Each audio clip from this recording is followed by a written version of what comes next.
아 글쎄 안 들려 들을 뉴스 없어 아무 뉴스도 귀에 들어오지 않아 듣고 또 들어도 들을 뉴스 없어 만든 게 이 프로야 이동영의 뉴스 정면 승부.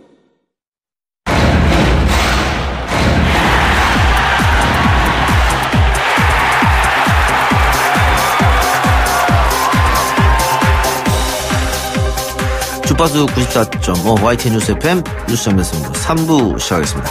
한 주간의 스포츠 소식을 짚어보는 위클리 스포츠 시간인데요. 오늘은 축구 소식 짚어봅니다. 김한 축구 해설위원 나왔습니다. 어서 오세요. 네, 안녕하세요. 그 아시안게임 8강전 우즈베키스탄전이 방금 전반전 마쳤죠? 네, 지금 하프타임입니다. 네. 저는 방송을 하느라고 못 봤는데 네. 전반전 내용은 어땠습니까? 일단 2대1로 앞서고 있고 인맥 논란에 휩싸였던 황의조 선수가 2골 넣었는데 2골 다 너무나 멋지게 들어가서 지금 보고 계시는 팬들도 굉장히 환호 중이고 좀 인맥 축구에 대한 논란은 확실하게 이제 떨어뜨린 것 같습니다. 경기력은 대체적으로 괜찮았습니까? 굉장히 좋다고 말하기 좀 힘들 것 같아요. 왜냐하면 우즈벡이 23세 이하 팀이 굉장히 강한 편이고 또 젊은 선수 중 가운데 빠른 선수들이 많아가지고 수비 쪽에서 약간의 고전이 있었고 실제로도 한 골을 내줬잖아요. 불안한 부분이 분명히 있긴 한데 뭐 어쨌든 공격력이 우리나라가 받쳐주니까 후반전에도 수비력보다는 좀 공격을 믿고 좀 전진을 하면서 확실하게 쐐기골을 넣는 게 중요하겠습니다.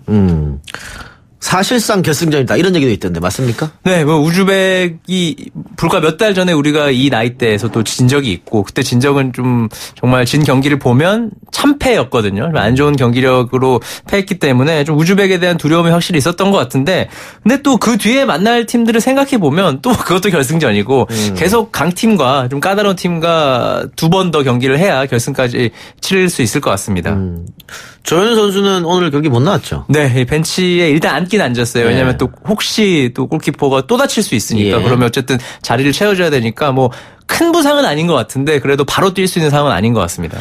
그러면 조현우 선수는 뭐 4강이나 결승으로 가면 나올 수 있는 겁니까? 저는 개인적으로 결승전 정도에 초점을 맞춰서 조금 빠르게 제어를 하지 않을까 싶은데 뭐 그 전까지 송범근 골키퍼도 K리그에서 많이 뛴 선수니까요. 올 시즌 안에서는 뭐 기대를 해봐도 좋을 것 같습니다. 예. 그 골을 한 골 먹은 상황은 어떤 상황이죠? 좀 클리어링 미스가 있었어요. 공이 이제 우리 박스 쪽에서 높이 떴는데 이거를 걷어냈으면 그냥 끝나는 상황이었는데 착지 지점을 조금 착각했던 것 같습니다. 공이 바운드 되면서 중앙으로 흘러나왔고 거기서 실점을 했습니다. 그리고 후반전은 그러면 어떻게 수비에 좀 중점을 둬야 됩니까? 근데 이런 경기를 보면 또 이기고 있다고 수비 강화했다가 되치기 당하는 경우가 많이 있었거든요. 저는 개인적으로 지금 우리나라의 수비력이라면 조금 불안한 부분이 있거든요. 그렇기 때문에 아예 그냥 공격으로 좀 짓눌러서 뭐 3대1, 4대1 좀 다득점으로 가는 게 더 효과적이지 않을까 생각이 됩니다. 선수들의 자신감도 붙을 테고 그렇게 되면. 그렇죠. 네. 자, 그런데 만일 우리가 4강에 가게 되면 베트남 시리아전의 승자와 붙지 않습니까? 많은 분들이 또 기대를 하고 있더라고요. 그러면 박항서의 베트남과 우리가 붙는 거 아니냐. 어떻게 보세요? 기대도 되는데 이게 기세라는 게 있거든요. 이 베트남 23세 이하 팀이 뭐 올해 초부터 돌풍이기 때문에 뭐 객관적인 전력에서는 떨어질 수 있지만 이 기세에 밀려버리면 또 우리나라가 고전할 수 있어서 저는 개인적으로 안 만나는 게 좋다. 네, 안 만나는 게 좋다. 뭐 베트남 축구가 뭐 사실 되게 강한 건 아닌데 그래도 그 운이라는 게 있잖아요. 기운이라는 게 있기 때문에 박항서 감독 좀 까다로울 것 같습니다. 올라오면. 근데 우리가 언제부터 축구에서 베트남을 두려워했죠? 아마 올해부터였던 것 같습니다. 오래되진 않았고 또 박항서 감독이 가서 하니까 기분은 좋은데 한편으로는 약간 부담스러운 느낌도 있어요. 네. 그 여전히 박항서 감독은 베트남에서 뭐 영웅이라고 봐야겠죠.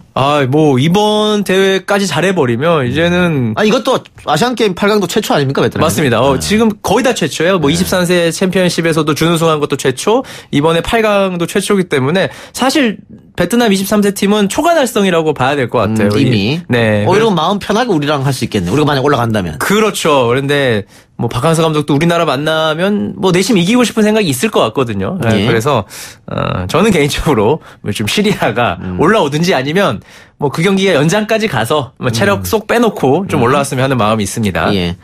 예, 결국은 우리의 목표는 뭐 4강도 아니고 네, 우승입니다. 맞습니다. 결승에까지 가게 되면 어떤 팀과 맞붙게 됩니까? 근데 반대쪽 레그를 보면 사우디, 일본, 아랍에미리트, 북한이 있는데 지금 사우디, 일본은 1대1로 우리나라와 이제 같은 시간이니까 전반전이 종료가 됐고요. 북한, UAE전은 이제 이 경기 끝나고 진행될 예정인데 뭐 네 팀 다 사실 똑같습니다. 까다롭고 뭐 일본이 이제 2살 좀 어린 팀이기 때문에 그나마 쉬울 수도 있겠지만 또 일본 올라오면 어떻게 될지 모르거든요. 그래서 뭐 이제 남은 팀들은 뭐 만만히 볼 팀이 한 팀도 없다라고 생각하고 뭐 이 경기 포함해서 이제 2경기 반 남았잖아요. 조금 더 집중을 해서 금메달까지 갈 필요가 있겠습니다. 예. 그럼 경우에 따라서는 결승전이 남북 대결로 치러질 수도 있겠네요. 그렇죠. 실제로 인천 아시안 게임 결승전이 남북 대결이었고 연장전에서 결승골이 극적으로 나오면서 우리가 어렵게 이겼거든요.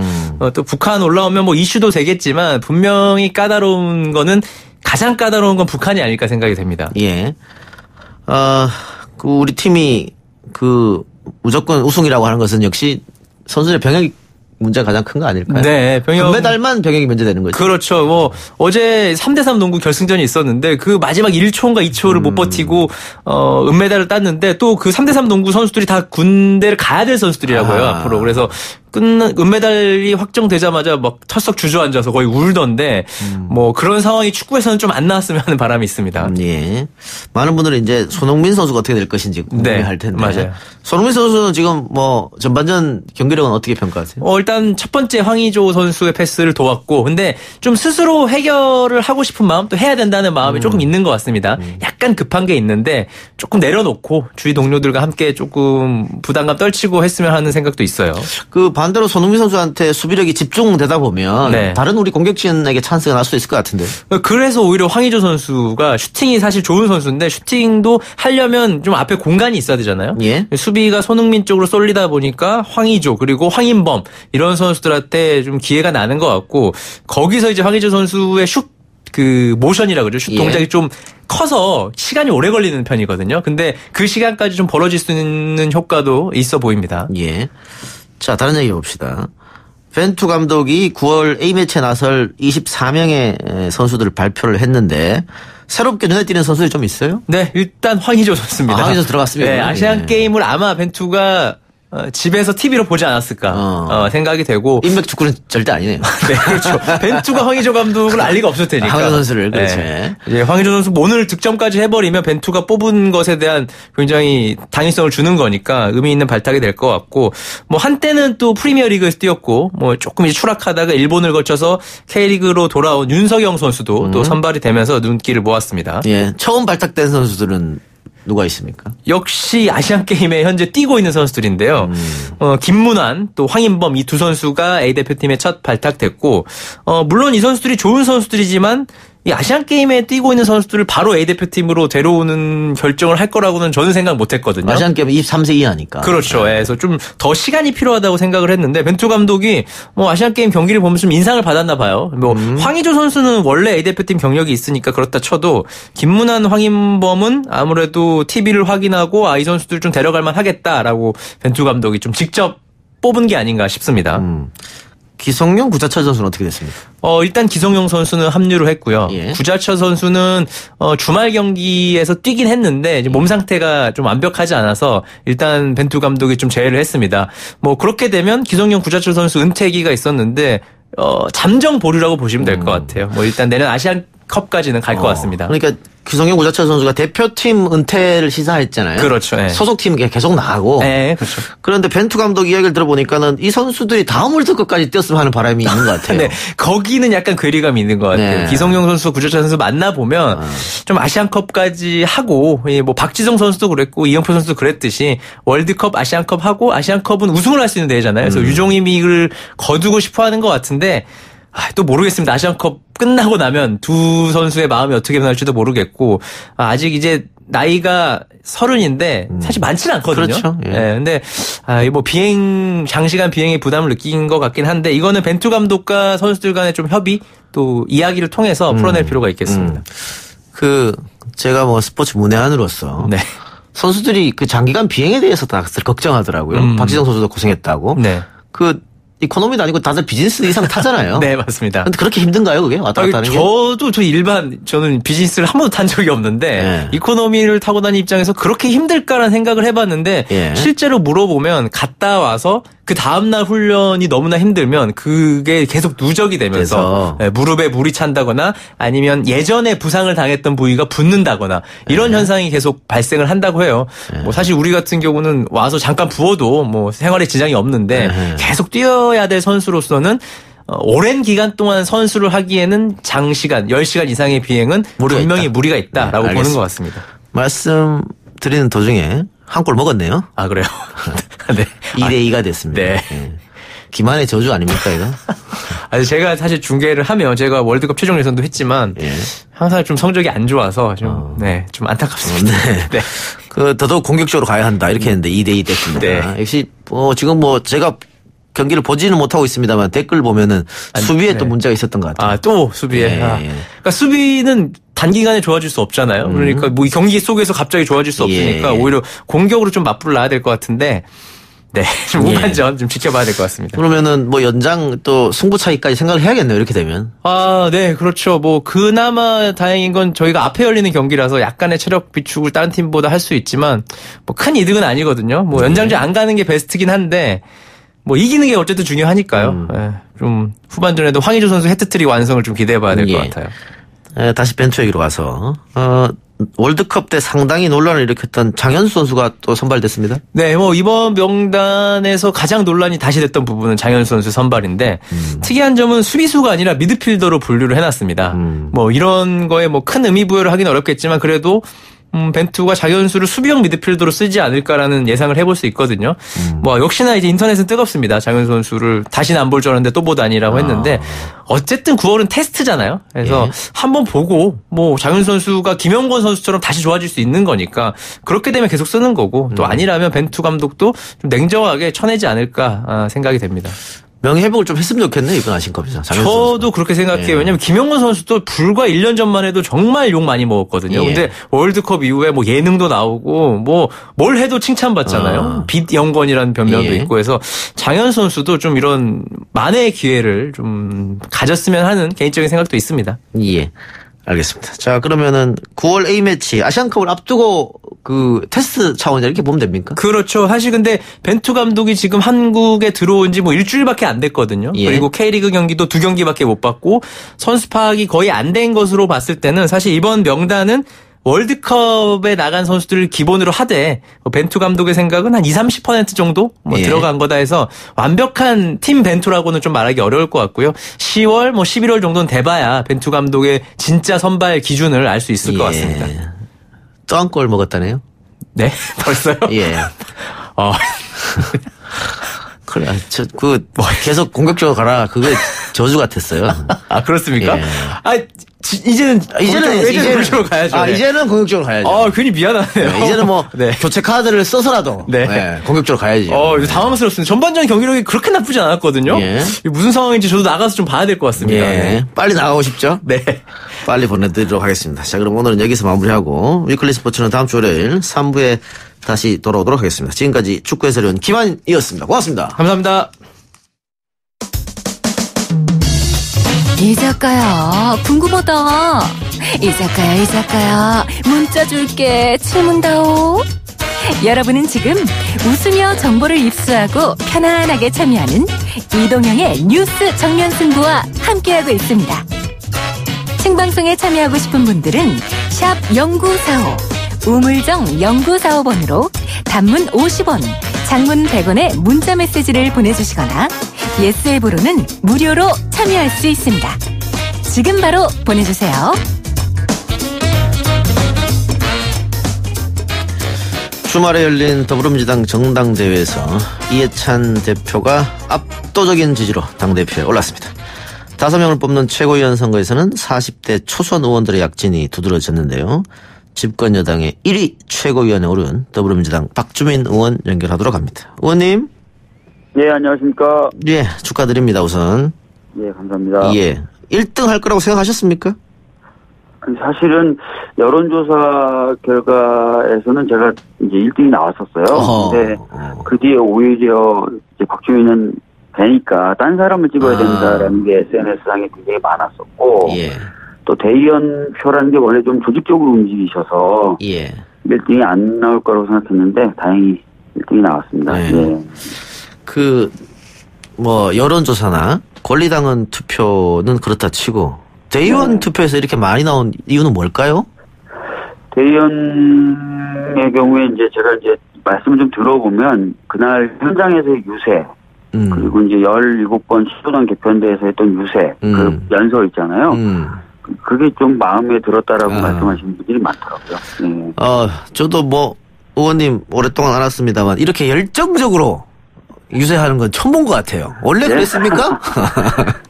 원래 이제 집회라든지 이런 데 가서 발언할 때는 그렇게 하는 스타일인데요. 제가 평상시에 그렇게 얘기할 기회가 없잖아요. 예. 그 반응이 좋았다는 거죠? 네, 실제로 이제 그날 전당대회 때 이제 투표하시러 줄 서 있는 분들에게 인사를 드렸거든요. 예. 그때 많은 분들이 연설이 좋았다 이렇게 얘기하시는 분들이 많았어요. 예. 그런데 박주민뿐만 아니고 지금 보면은 부산의 초선 의원인 김혜영 의원도 최고위원 됐단 말이죠. 네네네. 그 당원들이 이렇게 40대 젊은 최고위원을 연달아서 선택했다. 이거 어떻게 봐야 될까요? 그래서 이제 많은 분들이 이게 세대 교체를 요구하는 것 아니냐라고 말씀을 하시더라고요. 예. 세대 교체 의미도 있긴 있겠죠. 그런데 이번에 선거 캠페인을 하면서 김혜영 의원은 이제 청년의 정치 진출을 많이 호소했거든요. 그리고 저 같은 경우에는 이제 30년 이어온 민주당의 가치를 지키겠다 이런 호소를 많이 했는데, 예. 그래서 세대 교체 의미도 있겠지만 또 그런 부분들도 많이 선택해 주신 게 아닐까 이렇게 생각하고 있습니다. 예. 세대 교체 이야기했습니다만 당 대표는 그래도 이해찬 의원이 됐단 말이죠. 네네네. 이렇게 되면은 그 신구 조화를 또 한번 기대해 볼 만하다 이런 얘기도 있어요. 네, 노장청이 좀 조화를 이뤘다 예. 이런 말씀 해주시는 분도 계시더라고요. 예. 그리고 앞으로 그러면 당청 관계를 어떻게 할 것인가? 추미애 당대표가 최초로 임기를 지키는 당대표, 거기다가 선거에서 연전연승한 당대표이긴 합니다만, 네. 청와대에 좀 가려졌다, 이런 얘기가 좀 있었거든요. 어떻게 생각하세요? 사실은 이제 최근에 이제 당이나 정부가 좀 어려움을 겪는 게 사회 경제적인 정책 변화에 대해서 국민분들을 폭넓게 설득한다든지 또는 비판이나 저항하는 공무원들이라든지 다른 어떤 그런 세력의 견제라든지 이런 부분에 대한 아쉬움이 많이 있었거든요. 예. 근데 그런 부분은 사실은 여당이 해야 되는 역할입니다. 원래. 근데 여당이 지금까지 보면은 여당으로서의 역할을 좀 못했다 이렇게 좀 평가가 되고 있고요. 그래서 이제는 좀 당이 그런 부분은 좀 과감하게 좀 많이 맞고 그래서 청와대하고 정부에 쏠려 있는 짐을 좀 나눠지는 식으로 하면은 관계도 당정청 관계도 잘 잡힐 것이고 또 좀 현재 어려운 상황 좀 극복할 수 있지 않을까 이렇게 보고 있습니다. 예. 팟빵 앱으로 K2K2님. 그게 접니다. 어차피 박주민 의원은 되니까 박주민 제외한 다른 두 분 찍었습니다. 이런 분들이 몇 분 계셨다는 거죠. 알겠습니다. 상당히 많이. 예. 오늘 오전에 이해찬 대표와 함께 최고위원단이 현충원 참배했어요. 네네네. 그런데 소위 말하는 민주 진보 세력에서 네. 이승만 전 대통령, 박정희 전 대통령 참배하는 거에 많이 비판적이었었거든요. 네네. 그런 비판 있을 거 알면서도 했을 거 아닙니까? 이유가 뭡니까? 지금 대표님도 그렇고 협치 또는 통합 이야기를 계속 하고 있습니다. 그래서 그런 차원에서 이제 이루어진 것이고요. 아무래도 이제 저희들이 개혁적인 어떤 입법적 성과를 내기 위해서는 국회 내에서도 대화가 좀 원활해져야 되지 않겠습니까? 그런 부분에 대한 고려도 있었습니다. 예. 야당 생각을 하지 않을 수 없었다. 네. 알겠습니다. 예. 자, 오늘 오전에 최고위원 첫 회의가 열렸죠? 네네네. 오늘 회의 분위기는 어땠습니까? 오늘이야 첫 회의니까 최고위원들이 자신이 갖고 있는 생각과 특히 이제 서로 최고위원에 대한 각오를 좀 밝히는 적이었고요. 본인들이 이제 선거 때 해왔던 이야기들 중심으로 이야기를 했어요. 그래서 예를 들어서 남윤순 의원님 같은 경우에는 민생 연석회의 이야기를 하셨고 또 김혜영 의원은 아까 말씀드렸던 대로 청년을 이야기하고 이런 식으로 자기가 이제 쭉 해왔던 얘기들을 하는 그런 분위기였습니다. 예. 그 회의에서 박주민 의원이 굉장한 중요한 시기에 최고위원이 돼서 막대한 책임감을 느낀다. 그러면서 가슴이 답답하고 무거웠다라고 하면서 네. 야당과 협치를 통한 입법 성과 내기를 언급했는데 네. 그 강성이라고 그동안 불려왔던 이해찬 대표가 됐기 때문에 네. 과연 야당과 협치가 되겠느냐 이런 지적이 있단 말이죠. 네. 아닙니다. 뭐 이번에 이제 대표님 같은 경우도 당선 후에 인터뷰도 그렇고 계속해서 이제 협의를 하겠다고 말씀하셨고 오늘은 이제 야당 당대표 및 원내대표 방문하는 일정들을 쭉 진행하고 계세요. 그래서 협치를 저희가 굉장히 강조하고 있고요. 무엇보다도 이제 아까도 말씀드렸던 것처럼 개혁 입법이 통과되지 않으면 여러 가지 지금 어려움을 헤쳐나가기 어려워요. 그래서 그런 부분이 있어서는 각별한 주의를 기울이고 노력을 할 예정입니다. 예. 그러나 특히 경제 지표가 지금 좋지 않게 나오고 있습니다. 야당 또 보수진은 이걸로 지금 정부 여당을 공격하고 있는 실정인데요. 이것을 앞으로 집권 여당 최고위원으로서 어떻게 돌파하느냐. 박근혜 이명박 정권 탓이라고 하기에는 1년이 벌써 넘었단 말이죠. 어떤 보관을 갖고 계십니까? 아까도 이제 말씀 잠깐 드렸었는데요. 사회경제적인 정책을 의 경우에는 원래 좀 갈등적인 요소가 있고요. 특히 이제 그런 정책의 방향을 전환할 경우에는 좀 그런 갈등적 요소가 좀 더 부각되는 측면이 있습니다. 그럴 때 이제 국민분들에게 좀 폭넓은 이해와 지지를 이끌어내야 돼요. 그러려면 국민들하고 좀 적극적으로 대화도 하고 설득도 해야 되는데 아까 말씀드렸던 것처럼 사실 그 역할은 당이 좀 해야 됩니다. 예. 특히 저희 당 같은 경우 당원이 70만 명이 넘어요. 예. 그래서 그 당원분들이 적극적으로 국민분들과 대화하는 방식으로 이런 부분에 대한 이해와 지지를 이끌어내야 되는데요. 그런 역할을 당이 좀 할 수 있게 하려는 게 또 제 목표 중에 하나입니다. 그런 방식을 통해서 정책의 어떤 방향 전환에 알겠습니다. 성공을 좀 예. 하겠습니다. 예. 그리고 또 사법농단 문제가 굉장히 심각하다. 예의주시하고 있다. 이런 얘기 했는데 심각하고 예의주시하고 어떤 의미로 한 얘기입니까? 지금 보면은 이제 다 아시겠지만 그 사법농단 관련된 수사가 진행 중에 있음에도 불구하고 영장이 줄줄이 기각이 되면서 제대로 성과를 못 내고 있거든요. 예. 이대로 가면은 아마 이제 사법부에 대한 어떤 사법농단에 대한 진상규명이 어려워질 것이고 예. 또 그렇게 되면 사법부에 대한 어떤 신뢰 회복이라는 것이 이루어지기 어려울 겁니다. 예. 그래서 제가 이제 그 선거 기간임에도 불구하고 사법농단 관련된 2가지 특별법을 발의하기도 했었는데요. 이후에 이제 그런 부분에 대해서 좀 더 관심을 가지고 신경을 쓰겠다라는 메시지를 던진 겁니다. 알겠습니다. 왜냐하면 지금까지 보면은 검찰과 법원 간의 대립만으로 보여지지 정치권의 모습이 안 보였다는 그렇죠. 것가 많았거든요. 예. 자, 마지막으로 하나만 더 여쭙죠. 네. 전두환 전 대통령이 알츠하이머를 이유로 들어서 오늘 재판에 불출석했는데 일각에서는 법원이 구인장을 발부해서 강제 구인해야 된다라는 얘기가 있습니다.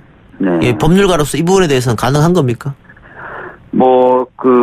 필요하다면 그렇게 할 수 있겠고, 특히 예. 이제 저는 진상에 대해서 규명을 하고, 판단을 온전히 내리려면 필요한 절차가 아닐까 싶습니다. 알겠습니다. 오늘 말씀 여기까지 듣겠습니다. 예, 감사합니다. 예, 고맙습니다. 네. 지금까지 더불어민주당 박주민 의원이었습니다. 네, 3부 수저 여기서 마치고요. 4부에서는 뉴스 정면 승부가 야심차게 격한 코너입니다. 사건 대장. 두 분의 초대 손님과 돌아오도록 하겠습니다.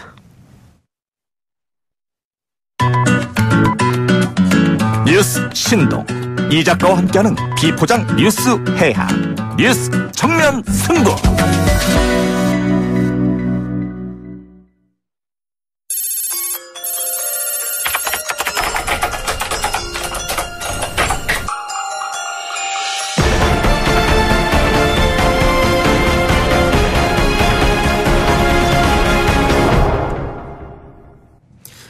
네, 4부 사건대장. 오늘 두 분 모셨습니다. 오지연 변호사, 그리고 진실탐사그룹 셜록의 박상규 기자. 어서 나오세요. 예, 안녕하세요.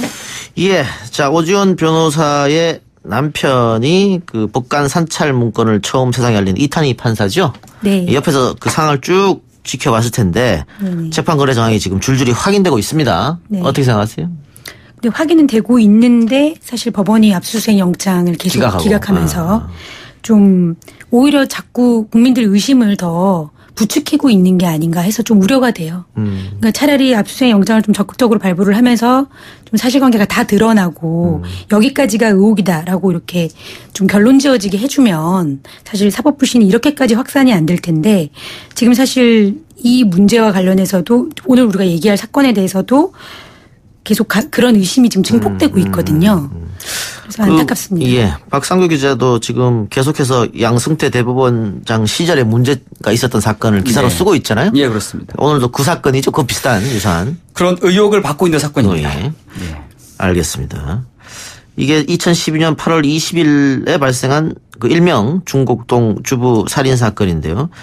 오지연 변호사가 이 사건의 1심 변호를 맡았어요? 네. 어떻게 이 사건 1심 변호 맡게 됐습니까? 그러니까 그 당시에 이 사건이 그것이 알고 싶다에서 방송이 됐어요. 그래서 이제 그것이 알고 싶다에서는 저한테 자문을 이제 요청을 해서 저를 찾아오셨고 그때 이제 남편분을 처음 뵀었습니다. 근데 이제 그 아이들이 저희 애들하고 나이도 비슷하고 해가지고 너무 좀 마음이 아픈 사건인 거예요. 그래서 이제 당시 제가 이제 여성부 같은 데서 무료 법률 지원을 하는 제도가 있었는데 그걸 통해서 이제 형사재판을 무료로 대리를 해드리고 또 이제 국가의 책임을 되게 묻고 싶어 하셔서 이제 민사소송도 좀 진행을 하게 됐고 그렇게 됐죠.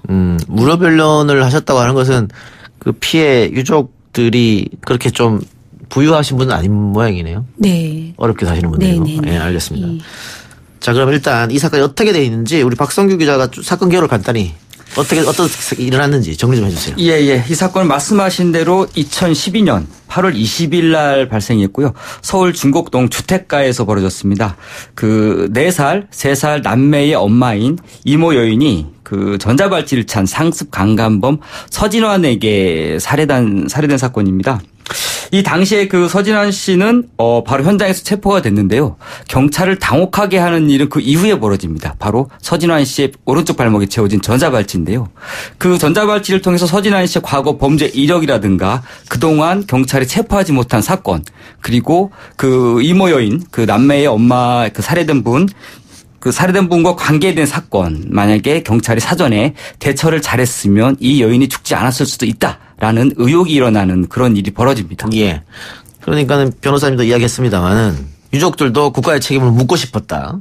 그런데 그렇죠. 우리가 흔히 생각할 때 살인 사건이 일어났는데 그게 왜 국가 책임인가라고 할 수도 있겠는데 유족들도 그렇게 생각했고 변호사님도 그게 맞다고 해서 손해배상을 국가 상대로 청구한 것은 나름 이유가 있을 거 아니에요. 그렇죠. 국가가 잘못한 게 어떤 부분이 있습니까? 그러니까 매우 중첩적인 상황이었는데요. 네. 한 기간만의 잘못이 아니었고, 그 일단 먼저 최초에 이제 검찰이 기소를 좀 잘못하는 바람에 예? 형량이 원래는 더 강하게 나왔어야 되는데 7년 반 살고 복역하고 나오게 됩니다. 그러니까 서진환이라는 이 범죄자가 네. 이 사건 전에도 유사한 사건으로 감옥에 있는데 재판을 받았어야 되는데 원래는 더 있어야 되는데 검사가 기소를 잘못해가지고 적게 있었다는 거죠. 그렇죠. 그러니까 원래대로 길게 살았다면 이 사건이 안 일어났을 거다. 아예 불가능했죠. 교도소에 있었어야 되는 기간이었으니까. 검사가 어떻게 기소를 잘못했죠? 그러니까 그 당시에 특강법이라는 걸 적용하고 누번 가중을 했었어야 되는데 그거를 간과하는 바람에 법원에서는 검찰이 기소한 것 이상으로 처벌할 수는 없거든요. 그러니까 그냥 그 잘못은 항소심에서 이제 바로잡아졌는데 형량은 불이익 변경 금지 원칙에 따라서 7년으로 그냥 유지가 된 거죠. 그러면 판사가 나중에 재판할 때 이거 검사가 잘못했는데라고 해도 조정 못 하는 거예요? 안 되는 거예요? 그렇죠. 피고인만 항소. 예, 왜냐하면 2심에서 그 1심 선고에 관련해 가지고 검찰이 항소를 하지 않았습니다. 그렇죠. 서진환 그 피고인만 항소를 했기 때문에 그 이상의 형량을 구형할 수가 없었죠. 선고를 할 수 없었죠, 법원에서. 검사가 왜 항고를 안 했어요? 끝까지 본인이 잘못 기소했다는 걸 모르고 있었던 거죠. 징역 10년을 구형해야 되는데 검사가 알겠습니다. 법을 잘못 적용해서 징역 7년을 구형했어요. 자, 그럼 일단 검찰의 잘못이 하나 있네요. 검찰의 잘못 하나. 그리고 다른 국가기관은 또 무슨 잘못을 했나요? 그 말씀하신 대로 이제 그 검찰의 구형을 법원에서 좀 잘못을 바로잡을 수 있었는데요. 그것을 바로잡지 못했고 일단 법원이 그 이후에 그 서진환 씨가 그 감옥에 간 이후에 그 석방 7년을 살고 나서 석방됩니다. 2011년도 11월에 석방이 되는데 그 범죄자가 석방이 되면 그 교도소 측에서는 그 관할 지역에 이 범죄자가 사는 관할 지역 경찰서에 통보문을 보내게 돼 있습니다. 이분이 어떠한 죄를 저질렀으니까 당신 지역에 앞으로 살게 되니까 앞으로 좀 잘 살펴보십시오. 이렇게 통보문을 보내게 돼 있는데 이분이 상습 강간범입니다. 21살 때부터 41살 때까지 20년 동안 무려 17년을 넘게 성폭행 문제로 감옥에서 보냈습니다. 상습 강간범인데 교도소 측에서는 이 서진환에 대해서 강간범이 아닌 절도범으로 통보를 보냅니다. 그러다 보니까 이제 해당 관할 경찰서 쪽에서는 이분을 제대로 살펴보지 못한 거죠. 그냥 단순한 절도범인지 알고 그렇게 이제 법원과 경찰의 실수가 있었고요. 그 이후에는 또 어떤 실수가 있었냐면은 그 이분이 서진환 씨가 석방되면서 오른쪽 발목에 전자발찌를 차고 석방이 됐습니다. 예. 그러면 이제 이 보호관찰소의 지속적인 관리와 감독을 받게 됐는데요. 보호관찰소 쪽에서 이분에 대한 또 감독을 소홀히 했습니다.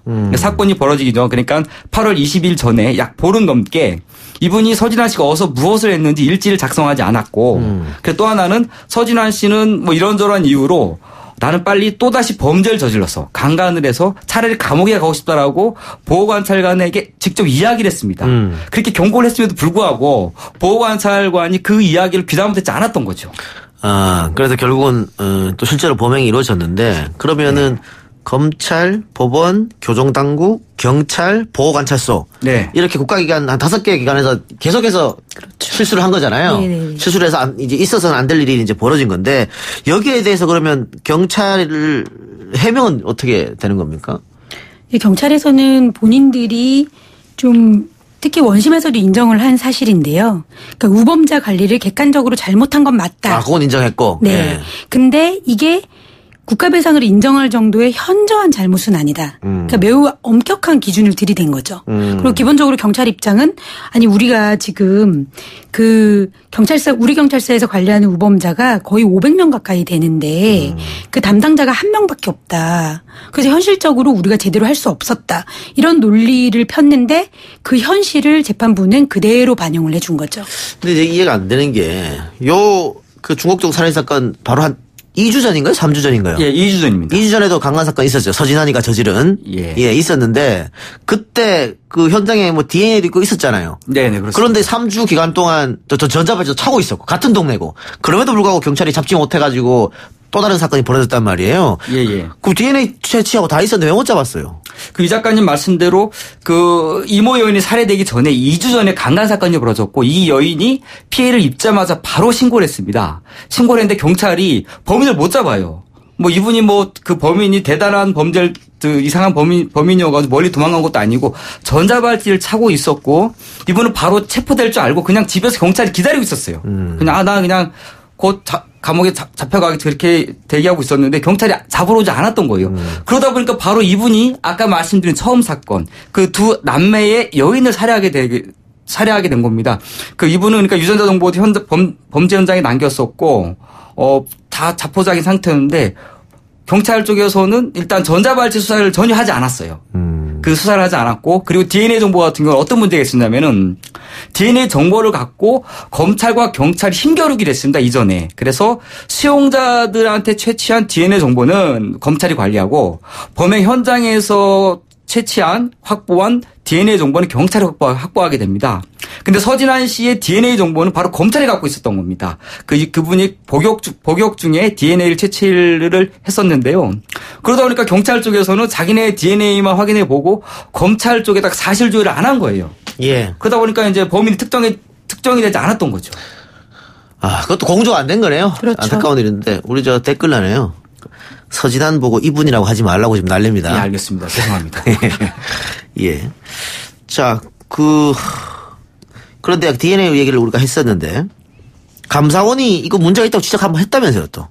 예, 그렇습니다. 그러니까 이게 말씀드린 대로 8월 7일 날 여성 A 씨가 강간 피해를 입었었고 바로 약 2주 후에 8월 20일 날 그 이모 여인이 살해가 됐는데 8월 7일 날 강간 살인 사건이 벌어졌을 때 DNA 수사뿐만이 아니라 전자발찌 수사만 제대로 했으면 이 서진환을 체포할 수 있었는데 왜 전자발찌 수사를 안 했느냐. 결국 이것 때문에 2차 범행 즉 이모 여인의 살해를 막지 못했다.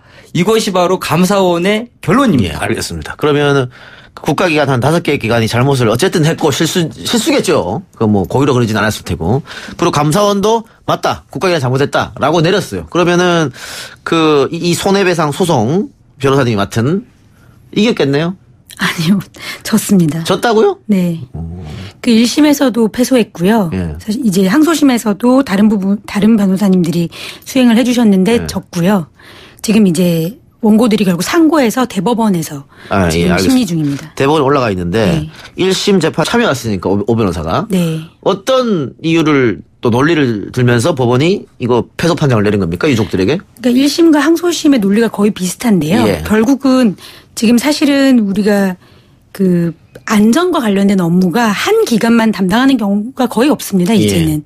현대사가 매우 복잡해졌기 때문에 여러 기관이 다 협조하고 공조해야만 사실은 목적을 달성할 수가 있는데 1심이나 항소심이나 개별적인 과실만 보는 거예요. 그러면서도 과실은 있는데 위법하지는 않다. 또는 인과관계가 없다. 이런 논리를 들어서 하나에 대해서 현저하게 불합리하지는 않으니까 괜찮다. 이런 식으로 결론을 내렸기 때문에 저나 지금 항소심 변호사들은 전부 다 계속 이건 종합적으로 봐야 된다. 기관은 다르지만 국가에 소속된 기관들 아니냐. 그렇죠. 공조할 책임도 그들에게 있다. 그리고 사실은 법을 잘 읽어보면 공조하지 않고서는 달성할 수 없는 그런 내용들이 충분히 있거든요. 근데 그거를 좀 기계적으로 해석을 하는 거죠. 계속. 그런데 방금 말씀하신 잘못한 거 맞다. 다만 현저하게 잘못하지는 않았다. 이 판단, 이 기준 누가 하는 겁니까? 그게 이제 기존의 대법원 판례 중에서 일부를 죄송합니다. 기존의 대법원 판례의 일부 기준을 원용하는 건데 과연 그 기준이 안전과 관련된 경찰 업무나 검찰 업무에도 적용되는 것이 맞는지 그 부분은 지금 저희가 상고심에서 지금 변호인이 다투고 있는 부분입니다. 알겠습니다. 지금 댓글 보니까는 3대3으로 따라갔다고 하네요. 황의조 선수가 해트트릭을. 축구 말씀하신 겁니까? 김한 해설위원 말대로 해트트릭 했네요. 우리 제작진이 그 지는 거는 얘기하고 이기는 건 얘기 안 해주거든요. 그래서 댓글로 제가 확인했다. 이런 말씀 드리고요. 자, 그러면 대법원 판결은 어떻게 납니까? 기다려야 됩니까? 네. 언제쯤 나오죠? 아마 좀 시간이 걸릴 것 같습니다. 그러면 아까 처음에 우리 모두에서 이 사건을 설명하면서 이 사건이 양승태 국정농단과 관련이 있다, 의혹이 있다라고 얘기했거든요. 이게 보면은 어쨌든 강간살인 사건이 일어났고, 그리고 재판부가 국가의 책임을 인정하지 않아가지고 유족이 패소한 사건인데, 이게 양승태 국정농단이랑 뭐 어떻게 연결이 됩니까? 그러니까는 양승태 대법원장 시절에 있었던 재판거래 의혹의 특징이 뭐냐면 과거사 사건이든 시국 사건이든 여러 사건에서 전부 다 그 국가배상하고 연결이 돼 있습니다. 국가가 잘못했으니까 피해자에게 돈을 물어줘라 그런 게 있는데요. 양승태 대법원장 시절에 대부분 이걸 굉장히 인색하게 판단을 하고 다 뒤집어 버렸죠. 근데 이런 강간살인 사건이라든가 다른 기타 형사 사건에서도 그 국가의 잘못으로 인해서 피해를 본 국민들이 손해배상을 했을 때, 물론 우리나라가 원래부터 좀 국가배상을 인색하게 판단했지만 양승태 시절에 더욱더 인색하게 판단하지 않았나라는 좀 의혹이 있는 거고요. 또 하나는 2심 재판에 관여했던 그리고 선고했던 판사 이름이 물론 직접적인 관련은 없지만 이 사건이 거론된 건 아니지만 그 재판거래 의혹 문건에 등장을 합니다.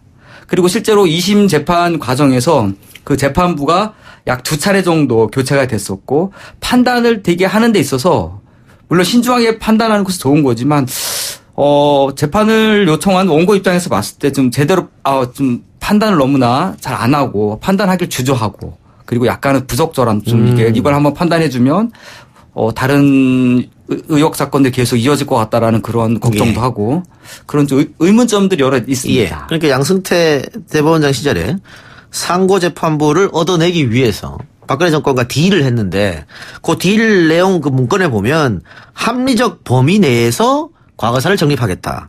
국가배상을 제한하겠다. 이런 내용이 들어가 있잖아요. 그러니까 결국 이것도 이 사건도 국가가 잘못해서 배상해야 되는데 그거 우리 대법원이 잘해가지고 못하게 하겠다. 이 말이지 않습니까? 그렇죠. 그렇게 해석할 수 있기 때문에 사실은 더 의심을 받게 되는 거고요.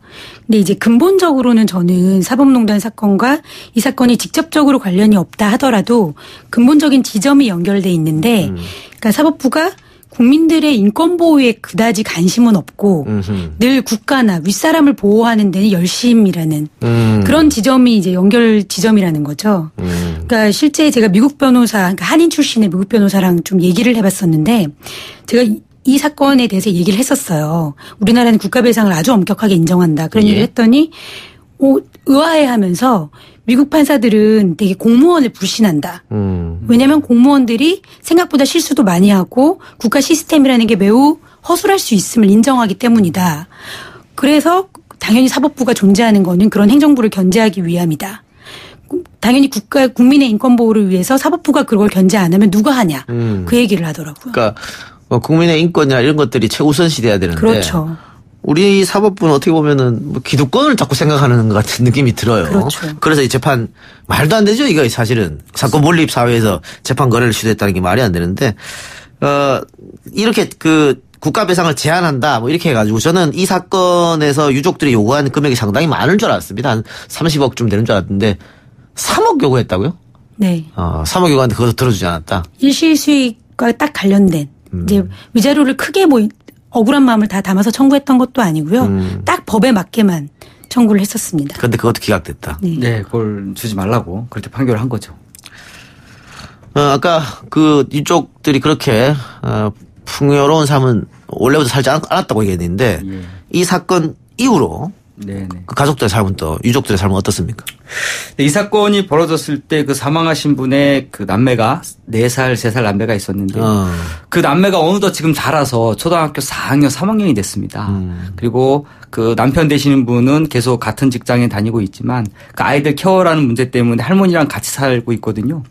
그 어머니 사망 이후에 물론 사고가 벌어지기 전에도 그렇게 넉넉한 살림은 아니었는데 어머니가 이제 남매 엄마가 그렇게 안 좋은 일로 사망한 이후에 살림이 더 어려워졌죠. 그래서 지금 저쪽 동쪽 끄트머리에 있는 그 임대 아파트에 10평이 채 안 되는 임대 아파트에서 그 4식구가 살아가고 있습니다. 뭐 그 사건이 벌어졌을 때 정신적 충격이 커서 뭐 상담 치료도 받고 긴 세월 동안 심리 치료 받았는데요. 그 부분은 많이 좋아졌다고 하긴 하는데 여전히 좀 많은 상처와 그 아픈 기억을 안고 살아가고 있고 더욱이나 좀 국가에서 자기들의 책임을 인정하지 않는 바람에 유가족들의 상처가 더욱 큰 상태입니다. 그러니까 이 숨진 피해자의 시어머니도 굉장히 충격을 받았다 그래요? 예. 그러니까 사건이 벌어졌을 때 그 사망하신 분 이모 여인의 시신을 처음 확인하신 분이 이 시어머니 되신 분인데 아이들의 할머니죠. 이 할머니가 사건이 벌어진 이후에 정신과 진료를 받았는데 그 기록에 이렇게 적혀 있습니다. 사망한 며느리의 모습이 사망한 당시의 며느리의 모습이 계속 눈앞에서 아른거려서 지워지지가 않는다. 계속 며느리의 모습이 보이는 거죠. 그리고 이명이 생기고 밤에 잠을 못 자고. 예, 저희가 뭐 지상파 방송이기 때문에 자세한 설명을 못 드립니다만은 이 서진환이 그 피해자를 절명시킬 때 상당히 폭행을 가했기 때문에 사망을 당시 굉장히 처참했습니다. 그래서 시어머니가 그 자체를 보고 굉장히 충격받았다. 이런 얘기 드리고 처음 사건이 일어났을 때 아이들이 굉장히 어렸잖아요. 그러면은 아이들도 충격이 상당할 텐데 지금 시스템은 어떻습니까? 이렇게 그 사건으로 인해서 그 어린아이들이나 피해자 유족들이 이렇게 충격을 받을 때 그 트라우마 센터 같은 데에서 치료를 받을 수 있게끔 지원하는 그런 제도가 지금 돼 있습니까? 네, 지금은 좀 돼 있고요. 요 사건 당시에도 제한적이나마 그런 제도들은 있었는데요. 문제는 아무래도 생계가 어렵고 하다 보니까 그런 장소에 가고 하는 것도 상당히 부담이 되는 상황이고 무엇보다 이게 이제 이 사건 자체가 집에서 일어났기 때문에 이사를 매우 절실하게 원했는데 그런 어떤 그 지원이 거의 이루어지지 않고 뭐 대출을 조금 편하게 해주는 정도 그 정도의 어떤 지원들만 있어서 실제 이제 이사를 하지는 못했던 그런 경우였습니다. 그리고 이게 또 이 사건이 너무 충격적이었던 게 아이 엄마가 아이를 유치원에 데려다 주려고 차량에 태우고 돌아오는 그 한낮에 이 사건을 보냈단 말이죠. 그러니까 그 아이 엄마를 뒤따라가서 이렇게 범행을 저질렀잖아요. 대낮에. 그러면 우리 사회 안전망이라는 게 뭘까? 그러니까요. 그것 생각도 안 할 수 없어요. 늘 또 들어올 거 아닙니까? 다른 분들도 이렇게 하면. 경찰이 당연히 좀 국민들이 안심하게 살 수 있는 사회 그리고 특히 여성분들이 더욱 안심할 수 있는 세상을 만들어야 되는데 이번 사건 같은 경우에는 경찰의 실수와 잘못이 명백한데도 재판 과정에서 그 국가배상을 인정하지 않으려고 자기들은 최선을 다했고 그리고 이전 범행 그 사건 때 여성을 탓했습니다. 여성이 그 전자발찌에 대한 진술을 안 했기 때문에 우리가 그 관련 수사를 안 했다. 그 전 피해자 여성이? 예. 그렇게 뭐 좀 책임을 회피하는 발언을 하고 있는데요. 그렇게 할수록 결국 우리 사회가 더욱더 불안하고 국가에 대한 신뢰가 더욱 하락하지 않나 그런 생각을 하고 있습니다. 예, 박상희 기자가 국가 경찰 실수가 명백하다라고 이야기하려고 했는데 발음이 헛나와서 명박하다라고. 아, 그렇습니까? 예. 그분이 또 갑자기. 조심하시기 바랍니다. 지금 박상희 기자가 펀딩 하고 있죠? 예, 그렇습니다. 기사도 쓰고 이 유족들한테 조금이라도 도움을 주고 싶어서 하고 있는데 혹시 우리 청취자분들도 도움 주고 싶으신 분들을 위해서 홍보 좀 해주세요. 예. 지금 다음 스토리 펀딩에서요. 제가 진행하고 있는데 그 제목이 좀 셉니다. 그 프로젝트 제목이 저주받으리라 너희 법률가들여라는 그 기획을 하면서 양승태 사법농단 관련해서 펀딩하고 있는데 그 안에 지금 이분 그 돌아가신 분 남매 엄마에 대한 이야기를 쓰고 있고요. 이미 그 유가족 분들에게 좀 기사 쓰면서 이 펀딩한 금액의 상당 부분을 드리겠다고 그 많은 시민들이 응원하고 있으니까 힘내시라고 그렇게 말씀 전했습니다. 예. 시민들께서 많이 좀 펀딩에 참여해 주시면 좀 많은 큰 위로가 될 것 같습니다. 알겠습니다. 예, 마지막으로 이번 중국동 사건도 좋고요. 아니면 양승태 대법원장 시절에 있었던 재판거래 의혹도 좋고 한 말씀 부탁드리겠습니다. 네, 방금 기자님이 저주받으라고 하시니까 저 법률가잖아요. 예. 저는 저주받아도 싸다고 생각을 하고 솔직히. 올바른 법률가들은 네. 안 받아도 됩니다. 예. 아니 근데 정말 이런 판결들이 저는 정말 너무 아쉽습니다. 예. 조금만 좀 그 사법부가 본인들이 판사들이 국민들의 인권 보호를 위해서 존재하는 그 기관이고 존재라는 사실을 제발 좀 각성 좀 했으면 좋겠습니다. 예. 오 변호사님 말씀대로 그렇게 좀 대법원이 시민들의 인권을 좀 생각해서 이 사건에 대해서 좀 좋게 판단해 주셨으면 그 피해를 받은 유가족들에게 많은 위로가 되지 않을까 싶습니다. 대법원 판결이 좀 좋게 나왔으면 좋겠습니다. 예. 소위 말해서 돈 없고 백 없는 사람들, 힘 없는 사람들이 그래도 마지막 기댈 곳은 국가기관, 또 법원 아니겠습니까? 맞아요. 그리고 늘 우리가 어릴 때부터 배우기를 이 판사들은 법률과 양심에 따라서 재판한다고 배웠거든요. 그래서 다른 권력 혹은 재벌 비판을 해도 흔히 그래도 우리가 이 법관들이 판결한 판단은 존중해야지. 사법부의 판단은 존중해야지. 늘 이런 말을 했었는데 지금 보면은 존중할 수 있는 집단이 아닌 것 같다. 특히 이 기득권과 재판 거래를 해서 또 다른 피해자를 양산하는 이걸 어떻게 믿을 수 있겠냐 이런 생각이 듭니다. 지금 이탄희 판사는 법복을 벗었습니까? 아닙니다. 아직 있습니까? 네. 안에서 열심히 싸워주시기 바랍니다. 헌법재판소에 파견 나갔습니다. 헌법재판소 파견. 네. 예, 알겠습니다. 두 분 말씀 오늘 고맙고요. 사건 대장 지금은 벌써 몇 회째 계속 하고 있는데 오늘처럼 마음이 좀 무거운 사건은 또 처음인 것 같네요. 네. 박 기자는 앞으로도 더더욱 좋은 사건 파헤쳐 주시기 바랍니다. 네, 알겠습니다. 두 분 수고하셨고요. 지금까지 오지원 변호사 또 셜록의 박상규 기자였습니다. 고맙습니다. 네, 감사합니다. 고맙습니다.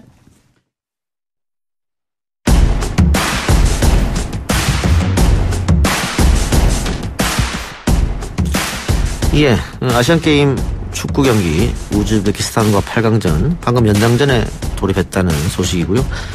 축구뿐만 아니라 그동안 고생했던 선수들 다들 보람이 있었으면 하는 바람입니다. 그리고 지금 사업부에 대해서 여러 가지 의견 주시고 계시는데요. 예스앱으로 장단빈님, 돈 없고 백 없는 사람이 제일 기댈 수 없는 곳이 사법부인 것 같다 이런 말씀 주셨고요. 정민호님, 지방 법원장부터 직선제로 국민이 뽑아야 합니다. 행정부 입법부는 국민이 선출하는데 사법부만 예외입니다. 이렇게 주셨는데 많은 분들이 사법부에 대한 불신을 나타내고 있습니다. 법관들이 어떻게 이 사법부의 불신이 팽배해 있는 것을 회복시킬 것인가 고민할 때인 것 같고요. 신뢰 회복의 첫 걸음은 잘못에 대한 철저한 반성이 있어야 되지 않은가 싶습니다. 오늘 저희가 준비한 내용은 여기까지고요. 저는 내일 이 시간 다시 찾아뵙도록 하겠습니다. 편한 밤 보내시기 바랍니다. 고맙습니다.